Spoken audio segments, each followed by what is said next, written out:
ಎಲ್ರಿಗೂ ನಮಸ್ಕಾರ. ಎಲ್ಲರೂ ಹೇಗಿದ್ದೀರಾ? ಇವತ್ತು ನನ್ನ ಮಗಳಿಗೆ ಒಂದು ಸ್ವಲ್ಪ ಶೀತ ಮತ್ತು ಕಫ ಆಗಿತ್ತು. ನಾನು ಯಾವಾಗಲೂ ಯೂಸ್ ಮಾಡೋ ಒಂದು ಮನೆಮದ್ದು, ನಮ್ಮಮ್ಮ ಹೇಳ್ಕೊಟ್ಟಿರೋ ಮನೆಮದ್ದನ್ನ ನನ್ನ ಮಗಳಿಗೆ ಮಾಡಿ ಹಾಕಿ ಕುಡಿಸ್ತೀನಿ. ಇವತ್ತು ನಿಮಗೆ ಅದನ್ನು ಹೇಳಬೇಕು ಅಂತ ಅಂದ್ಕೊಂಡಿದ್ದೀನಿ.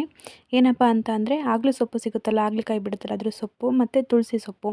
ತುಳಸಿ ಎಲೆ ಮತ್ತು ಆಗ್ಲ ಸೊಪ್ಪಿನ ಎಲೆ ಎರಡನ್ನೂ ತೊಗೊಬಿಟ್ಟು ಚೆನ್ನಾಗಿ ತೊಳೆದ್ಬಿಟ್ಟು, ಅದಕ್ಕೆ ಒಂದು ಸ್ವಲ್ಪ ಬಿಸಿನೀರನ್ನ ಹಾಕೊಬಿಟ್ಟು, ಒಂದು ಹನಿ ಅಥವಾ 2 ಹನಿ ಬಿಸಿನೀರು ಹಾಕ್ಕೊಂಡು ಅದನ್ನು ಕೈಯಲ್ಲಿ ಚೆನ್ನಾಗಿ ಹಿಂಡಬೇಕು ರಸ ಬರೋವರೆಗೂ. ಎಲೆದು ರಸ ಬಂದಮೇಲೆ ಅದನ್ನು ನಾವು ಸಿರಪ್ ಹಾಕ್ತೀವಲ್ಲ, ಮಕ್ಕಳಿಗೆ ಹುಷಾರಿಲ್ದಿದ್ದಾಗ ಅದ್ರ ಸಿರಪ್ ಮುಚ್ಚಿರುತ್ತಲ್ಲ, ಅದರಲ್ಲಿ ಸಿರಪ್ ಹಾಕೋದ್ರಲ್ಲಿ ಮಕ್ಕಳಿಗೆ ಹಾಕಬೇಕು. ಅದರಲ್ಲಾದರೆ ಮಕ್ಕಳು ಕುಡಿತಾರೆ. ಬರೀ ನಾವು ಹಂಗೆ ಲೋಟದಲ್ಲಿ ಕುಡಿಸ್ತೀವಿ ಅಂತ ಹೋದರೆ ಅವು ಕೈಯಾಗಿರುತ್ತಲ್ಲ, ಕುಡಿಯೋಲ್ಲ. 1 ದಿನ ಅಥವಾ 2 ದಿನ ಸ್ವಲ್ಪ ಕಫ ಇದ್ದಾಗ ಮಾತ್ರ ಇದನ್ನು ಯೂಸ್ ಮಾಡಬೇಕು.